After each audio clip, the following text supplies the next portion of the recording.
We are live. Hello. We're early Hey, on Friday. yes.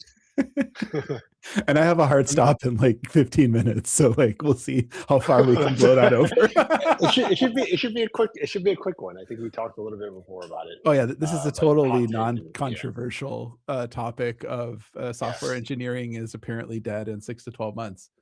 For folks who don't get the reference, one of the major uh, AI It's model one of vendors. those the one of them that you actually use the name of, there's only one that you don't use the name of.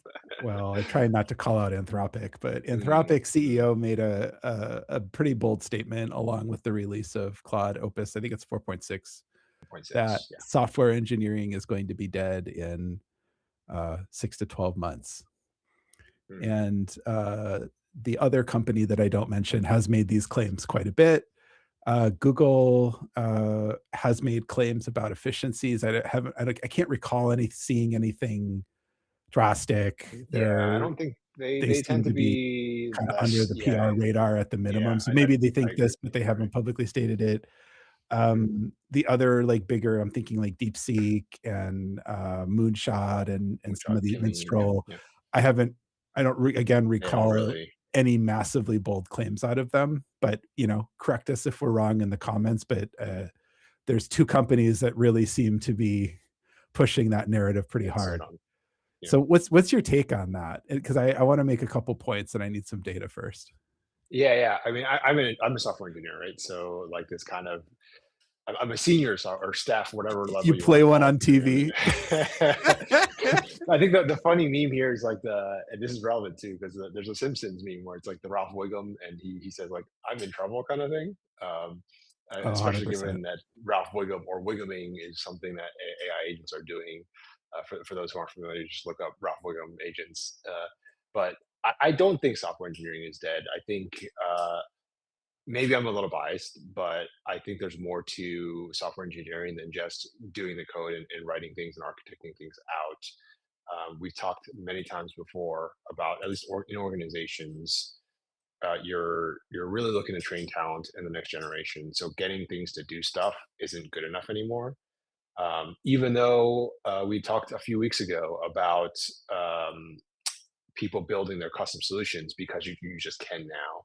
So I think there's a pattern that I see a lot where you have something that goes centralized. So if you look at the history of computing in general, part of it was because of Yeah, resources or access to resources, but companies had their own mainframes, that had their own servers, and everything was constrained to that server so that they can be more efficient when you're having a lot of people work on something.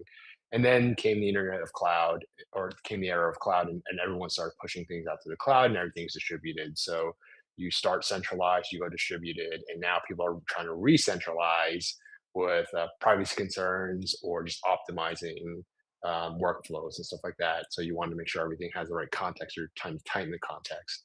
I think that's just a natural cycle of software and how things work in general.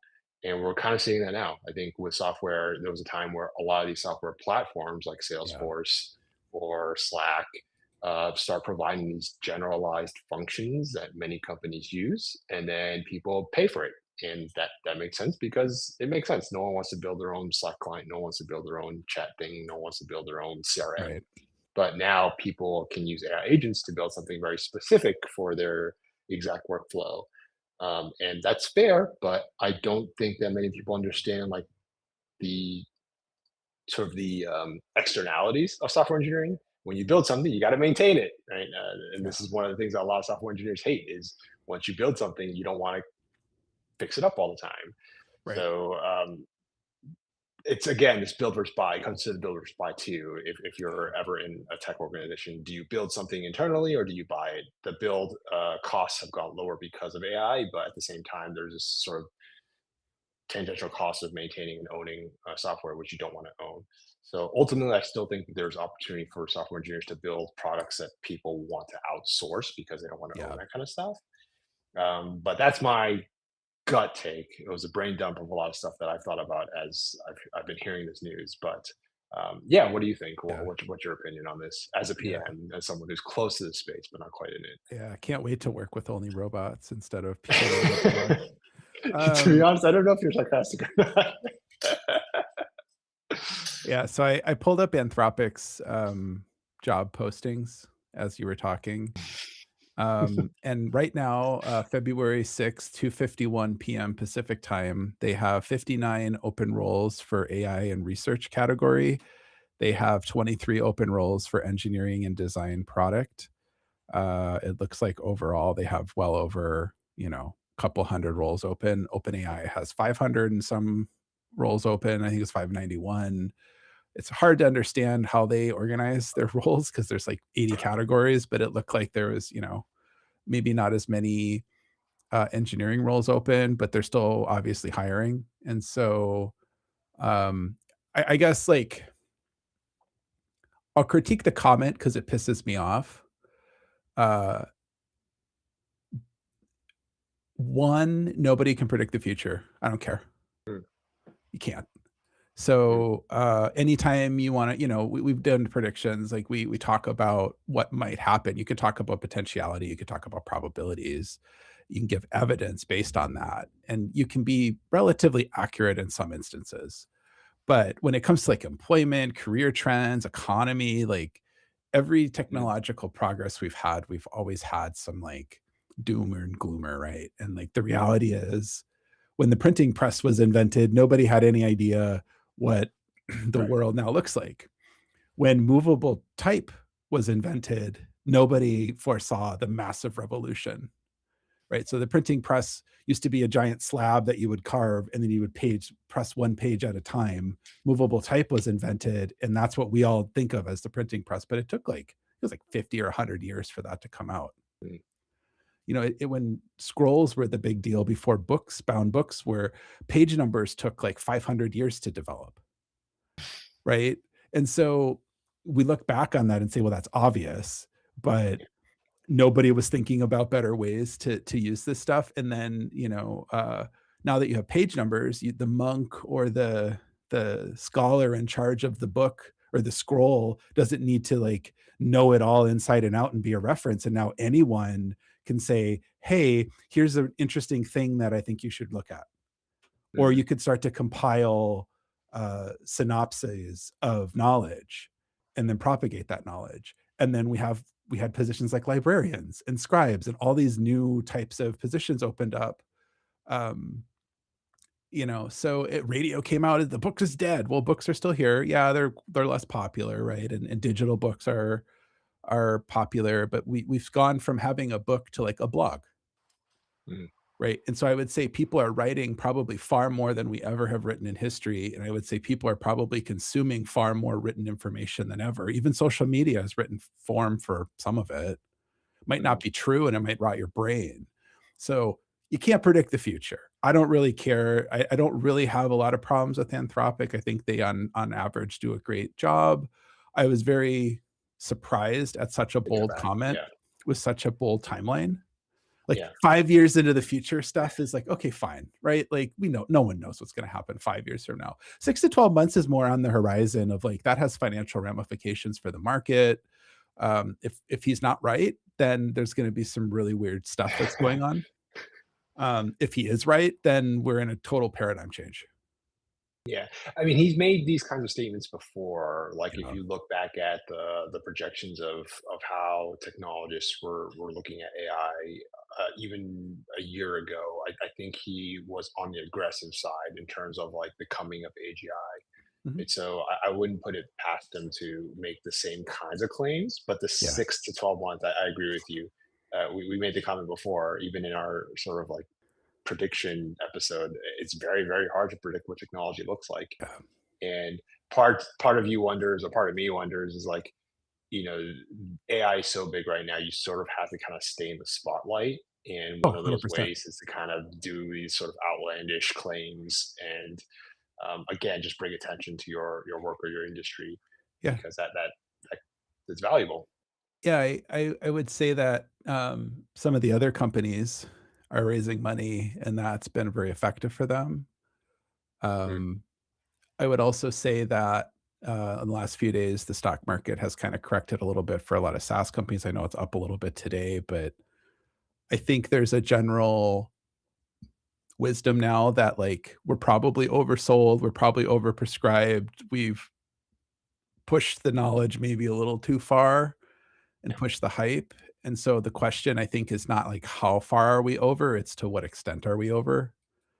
Yeah. And people are starting to kind of wise up, and then people are using the stuff and they're not like seeing the massive benefit. And we've talked a little bit about this too. And like the stuff's super capable. It's right now, I think the biggest limitation to AI adoption is people are having a hard time figuring it out.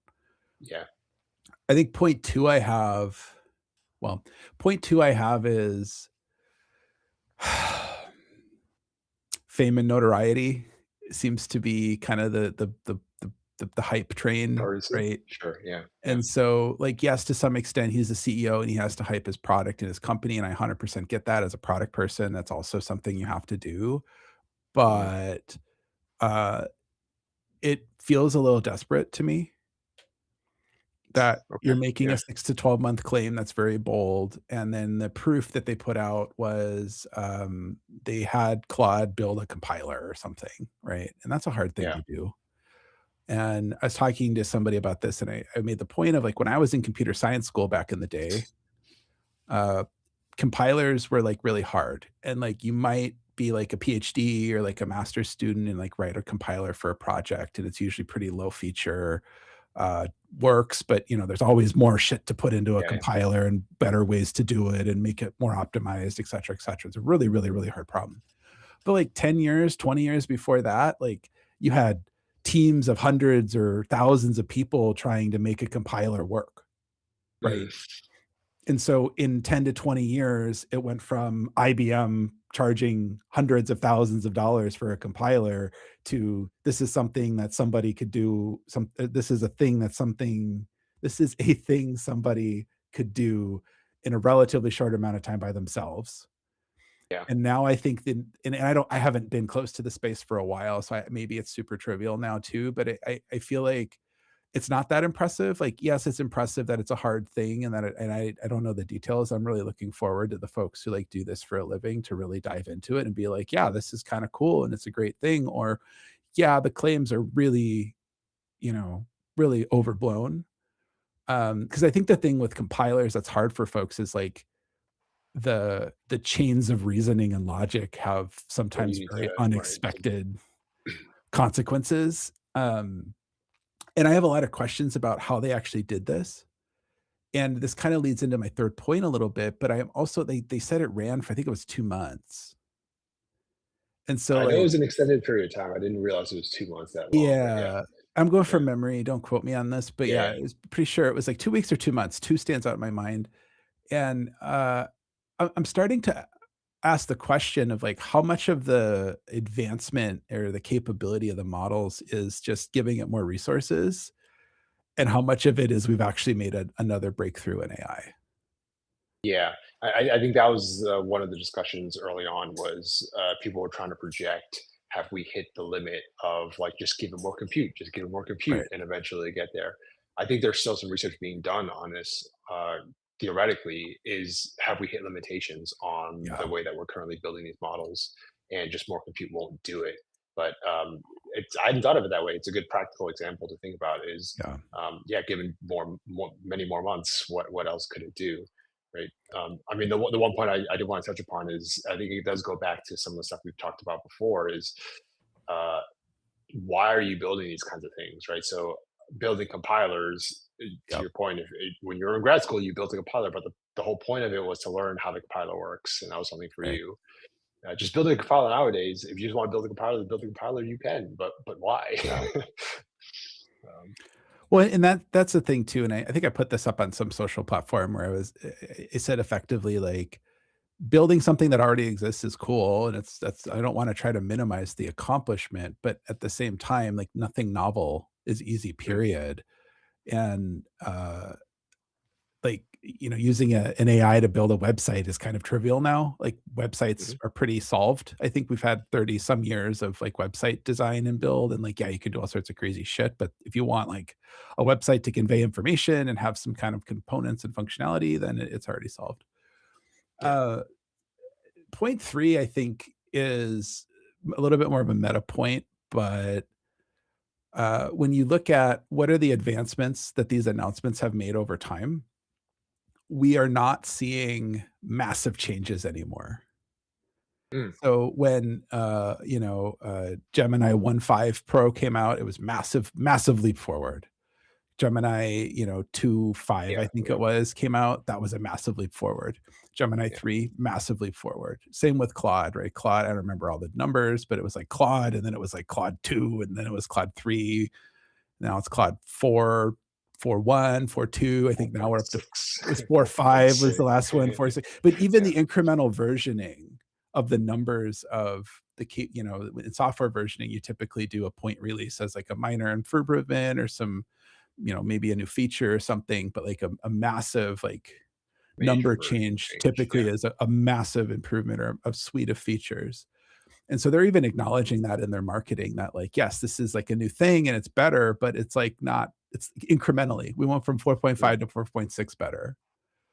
yeah, And I think that is for me telling. And so instead of hyping the product and the capability, they're making crazy claims to generate PR and buzz. And to some extent, mm, they have. They've generated it, right? And it is a yeah, better yeah, model, right? The benchmarks are out. I haven't used it a ton since it's out. Like I don't model jump. Like I'll try them out eventually. It's like on my list of things to do, and I'm sure it's better, right? But yeah. it's also way more expensive, It eats up way more tokens. which again makes me think that they're just giving it more memory in the background, or you're getting longer Yeah, compute I see. cycles or something, and it's more of an infrastructure software engineering development and not necessarily like an AI model improvement. And maybe I'm sure there's some Yeah. model improvement in there too. I mean, I will again. I'm speaking for myself here. Yeah. I am impressed with the pace at which these models have gotten, even just from Opus 4.5 to 4.6.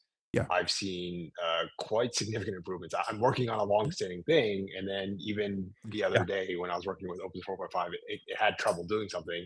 Now it seems like it's hitting everything that I'm asking it to do. So Yeah. there is like a yes, this is improving. But to your point, yes, it's are they just kind of dumping more resources into it, Yeah, and and will fine, we get to that point? Yeah, right? It's getting better. yeah, I'm not trying uh, to poo-poo it, so to speak, or, negate the development or advancement, but when you're when you're, I don't know how long it's been what, 4 or 5 months?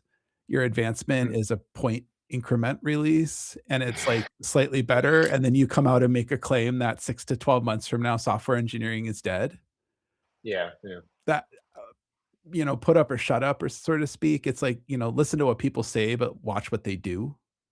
Mm, And I don't see it. And I think again, the general consensus within the field is like within the year, we'll probably see some like pretty astonishing software stuff. But I was mm, thinking about this a little bit, and I think it's just because software, a lot of the day-to-day software stuff that we do is solved. Right, web servers are solved, email servers are solved, a mm, lot of the protocol stuff is solved, like scaling compute is solved to an extent. Most yeah, people, most companies never hit the extent where you're actually needing to solve higher scale problems. So, to like, how much of this is we're just able to replicate this stuff now because we've had, 30 years of web development mm, and another probably 30 or 40 years of software development on top of that. We've been doing this for almost a generation.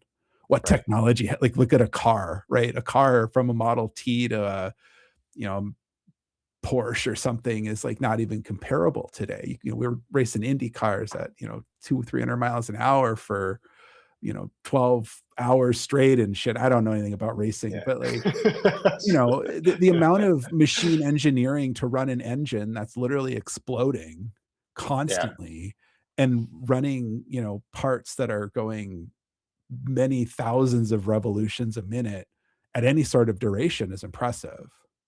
Mhm. So, but where's my flying car, so to speak? Like I know there's some Yeah, companies yeah, doing it, but again, it was the claim in the 50s. We're all going to have a nuclear powered car and it's going to be flying in 10 years. Well, I'm still waiting for that.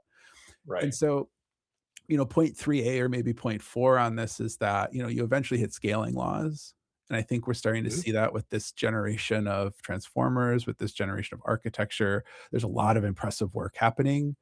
and we're starting to see those advancements pushing it forward. But instead of these like massive leaps, we're getting incremental improvements, or we're getting um, practical application improvements. So something like anti-gravity, Yeah. Claude Yeah. Code, the ecosystem of how to use the models is improving vastly, and that's creating a much higher gain of function than Yeah. like making a better model. And maybe we don't need to train a smarter model, right? Maybe that is, but that's not nearly as sexy as saying like, ah, it's going to solve all human problems in 6 to 12 months. I mean, I know we're pressing up on time. You got to go, but Yeah. that could be one way to think about this: is the idea of software engineering being dead or done within the next few months. Maybe Yeah. that's the angle they're taking: is the fundamental research or the fundamental science behind it, the engineering that needs to be done on these is done. And we called this out a while back of Yeah. the application layer being kind of the highest or the lowest hanging fruit for seeing a lot of the benefits from these models, right? So many companies are shifting towards this. Okay, now we have the foundation, but what can you do with it? And this is Yeah. where a lot of the other innovative technologies like virtual reality or blockchain has sort of faltered. They never Yeah. found that application layer. Or it's just like it solved a really big problem that people that didn't have as big of depth It's or wide of an breadth, applicability. Yeah, yeah, right? right, And right. to make a like a couple weeks ago, we talked about this too, how software engineering was actually changing, and I do believe that in 6 to 12 months, software engineering is going to look radically different than it does today. Mhm. I don't think they're going away. Um, I'll get in on the hype, I guess. 6 to 12 months from now, my prediction is that folks who know what they're doing are going to be able to do far more and and move much faster than they Mm, could today. Um, that will eventually find some sort of human limit of like the AI is only as good as my ability to explain the problem or soak in the context, and then yeah, we'll hit yeah, another limit. Junior people or people learning the software, uh, you're gonna have 2 branches. You're gonna have, like, the AI jockeys who will be kind of like the modern test engineer equivalent. Like, right, no, right. not trying to shit on QA people, but that's a totally different skill set than, like, writing software, being able to test software. And so I think, like, you'll have your AI coder, maintainer, producty feature implementer people, but you're still going to have the senior engineers, the principal engineers who are building the really hard stuff or making sure the whole thing, kind of works. People learning from scratch are, I don't know what that's going to look like. And to some extent, it's like math. Like the calculator really helps, and if you know how to Mhm. use the tool, it helps. But when it comes to like how does math look, and people are still doing equations, like yeah, they're using computers and stuff to like, but they're still kind of coming up with the idea, Yes, yeah. translating it into the computer and running. So I don't think it's going to radically change that much. I think the average person will become a really shitty software engineer or have the capability to be a really Yeah, I shitty. was good. Have the capability. Yes. Yeah, right. Yeah, yeah. And we've kind of talked about this too. It's like I do this. There's the podcast app was kind of a YOLO attempt. I was working on some bug fixes today and adding a couple features, and it went way faster than I thought it would. So I'm still having to do architect work and like, but the way to ground the AI and prevent overriding changes Going and that off kind the of yeah, yeah. stuff, Mhm. that'll get a lot better. Product teams aren't dead. You still have to have taste. You still have to have judgment. That's not going to change. But I do think we're going to see it's going to be a lot faster to see how Mhm. your judgment is. Uh, you know, Interesting. It'll be a lot faster to see how you judge. Okay. yeah, the scale condenses. So instead of, having an idea, raising money, building a startup, like Oh, got it, you got can it. Yes. get the marketing out there. If the marketing hits, then you can get a product out in a few days. You don't need a Yeah. team. You don't need 3 to 6 months of startup time to go. Scaling, I think, will still be hard, and it'll be really interesting to see how software in 6 to 12 months, software engineering is going to be a lot of people who are experienced coming into companies who have a vibe coded product. They're having all sorts of problems trying to make the damn thing work That'll be at interesting. scale. Yes, yeah, that'll be Yeah, interesting for sure. yeah, But though that's where the software engineering comes in, right? 100%. Yeah. Um, so yeah, I don't know if that's not much prediction, but that's my commentary. I don't think in 6 to 12 months, software engineering is not dead, but it is radically different. And I think a lot of companies and a lot of teams are gonna need less software engineers, Mhm. but you're gonna need better, more experienced, Yes. more capable, more creative software engineers than what you Right. probably have today. And a lot of people who are kinda just getting by or, like, not very good, like, I think it's gonna be obvious. I Yeah. don't Yeah. think they're just Yeah. gonna be unemployed tomorrow, but you might have different roles, might have different jobs. Right. Right. Yeah. And we touched upon it before. Then it's like, then how Yeah. do those people? What do you do with those people, or how Right, do those they people upskill? still have deep experience with your company and deep experience with your product, so, everyone always says layoffs. Well, maybe, maybe not, but we've talked about, the edge engineer, the pre-sales Hmm. types roles, Yeah. Yeah. again, being able to go into companies and show the value in articulate ways and talk about, like, complex integrations. Like, AI can probably figure it out, but you're gonna spend way more time describing the problem to AI than sitting down with another couple people who have some Yeah. context and figuring it out. And the AI will probably help you do that faster Yes. or Yeah. more better, more get more detail out, but that doesn't change in 6 to 12 months unless, like, maybe we have some massively revolutionary breakthrough, which isn't gonna happen. I'll make It that learns how to claim, read your mind. It learns how to right? read your mind. Yeah, like, yeah, and if it does, it's gonna be so expensive that no one is gonna really be able to use it, and it does then at that point, like, if you make such a great breakthrough that only a handful of people can actually interact with it, it's not really a breakthrough, Hmm. Yeah. right? Yeah. Yeah. I don't know, any other final thoughts on this wonderful Friday afternoon? I mean, technology is a tool, and with anything, the tool's only as useful as the tool wielder. And so, you give Yeah, me the fanciest chef knives, and I'm not going to be the best chef in the world. So, I think that's one way to think about this is AI is great. AI is a uh, good tool, but if you don't know how to use it, then the chef's knives might make you, like, 10% more better, right? it It might also make you it also faster. increases me stabbing myself.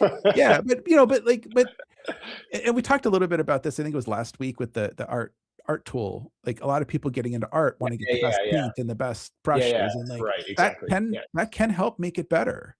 yeah, But what makes those tools better or why those tools were developed was because people were hitting limitations of the craft. right. And you don't typically get a benefit from using the better paint and the better brushes out the gate before you learn how to use them properly. AI is a little different, like, I think you do get further The bar to faster, get there. Yeah, exactly. Yeah, I agree with but you. with creativity, judgment, critical thinking, those are all learned skills that AI can assist you in learning through a process, but if you're just depending on it to do it for you, you're gonna be like everyone else who uses AI to make judgments for them, to do critical thinking for them, to be creative, in quotes, because AI is not creative. I'll die on that hill. At least not yet. If it is, I'll be the first to interview AI on the podcast, and we'll Yeah, talk about the creative process that AI has taken. Until that happens, awesome. I'm dying on the hill. What a way to end. All right. Happy Friday. Have a nice weekend.